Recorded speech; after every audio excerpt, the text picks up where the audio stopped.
Welcome back. I'm currently working on an animatronic version of LOLA. It's created a whole bunch of extra parts in the process of the many iterations I am doing of the droid. And so I thought I would make a quick video on a static version, maybe add lights, maybe show some painting techniques and how you put one together that's not animatronic. This little droid started off as a 3D print for my animatronic Lola. It was designed and created by Droid Division and is a replica of the small droid from Obi-Wan Kenobi. After printing everything, the first thing I did was drill and tap a hole in the hip section of the legs to make this one posable. The prints all need to be sanded lightly to remove any imperfections. 220 sandpaper is sufficient to clean up all these parts and prep them for painting. As I explained, these parts are all early iterations of the animatronic version I'm making. This upper body section already has the wings attached with hinges because I was using this part to figure out the servo placement. Now that it has served its purpose, it's being used on this droid. With everything sanded, I'm gluing together the legs and the hips with CA glue. Make sure the legs are positioned properly so that it stands upright and allows the body to be balanced on top of the legs. Moving on to the main body, glue the parts together with CA glue and clamp everything in position while the glue dries. I'm adding a post to keep the two components lined up. There are holes in various sections of the main body that allow the parts to be aligned. The posts can be 3D printed or you can use a wooden dowel as I am here. All the parts for this build ready to be primed and painted. I have the post of the leg section taped off to keep paint from that area so that I do not inhibit the movement of the body. The bottom section of the droid still needs a bit of body filler to remove the second hole. I use auto body filler a lot to fill in large gaps and holes, primarily because it's very easy to work with and easy to sand. Just make sure you get the filler and catalyst mixture right so you have enough working time. I suggest mixing small amounts at a time. As you apply it, make sure you avoid creating air pockets. Work the Bondo into the deepest part first and then smooth it out onto the surface. Apply only what you need. Here we see the final result of the hole filled, sanded, and primed. After painting all the parts with primer, it is now time to paint this thing. The plan is to match the paint job of the droid seen in the TV show. I think it's important to have a plan.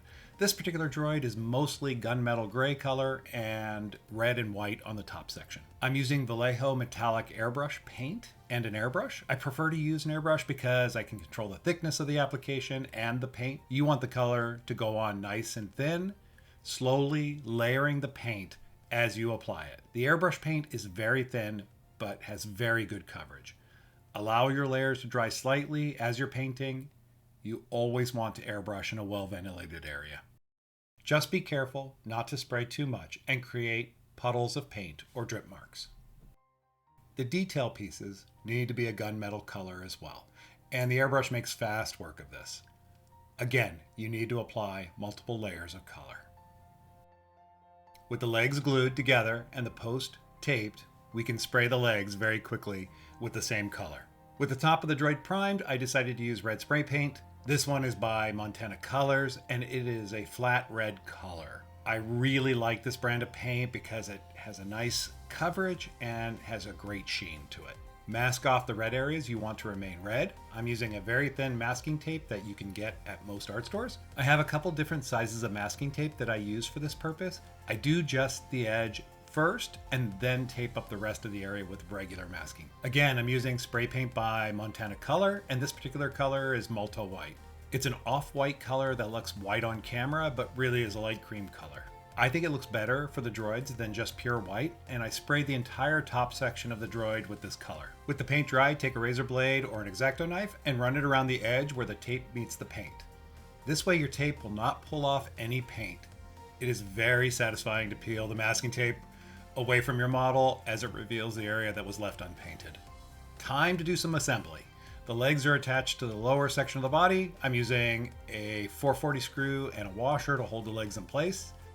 This will allow the body to spin on the legs and allow me to pose it slightly. The top section of the droid needs the inner area painted the same gunmetal gray as the bottom. Instead of using the airbrush again, I'm painting the area with a brush. This area will not be seen that well, so the brush works well, and I can avoid doing any masking of the painted areas. Also, it will need a coat of flat black paint as a primer color.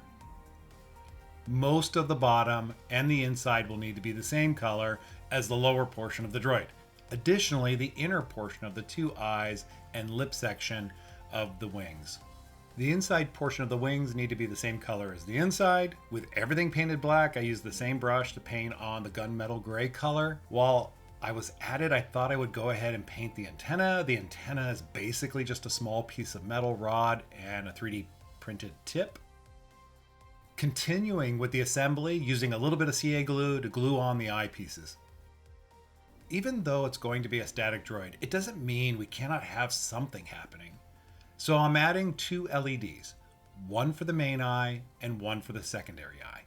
I'm connecting them to a 9-volt battery and a switch. The connections are soldered, and heat shrink tube is used to protect any accidental shorts. A quick test of the LEDs with a 9-volt battery plugged in. I used a simple single throw, single pole switch to control the LEDs. Before assembling the two halves of the droid together, this is a good time to glue the LEDs into place. I'm using hot glue, which will allow me to remove it if I need to later. A little bit of 99% alcohol will remove hot glue from your model and let you change out the LEDs later if need be. I ended up 3D printing the lenses provided with the model. However, I ended up making them solid so I could vacuform them. Both were vacuformed on a very small vacuform machine. I created a short on YouTube that shows how I did the actual vacuforming. The lenses were simply CA glued to the rings, and the rings were glued right into place. I also glued the antenna into place as well. Once all the main colors are in place, next we can add all the detail colors. Adding washes and a few detail colors can really make your droid stand out. I watered down some yellow acrylic paint into a thick wash, and with a very fine brush, added the pinstriping.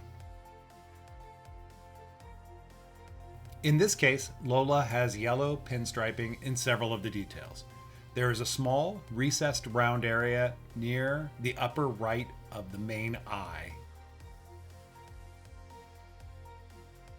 The panel lines between the main eye and the wing is also yellow, and then there is the square shape in the back that wraps around the antenna. Next up, I'm using an enamel silver aluminum paint to create a scratched and chipped surface at the edges of the panels of the droid. If there are any areas that had a little bit of overspray, then this chipping method will cover up any of the mistakes. Move around the droid and be as random as possible.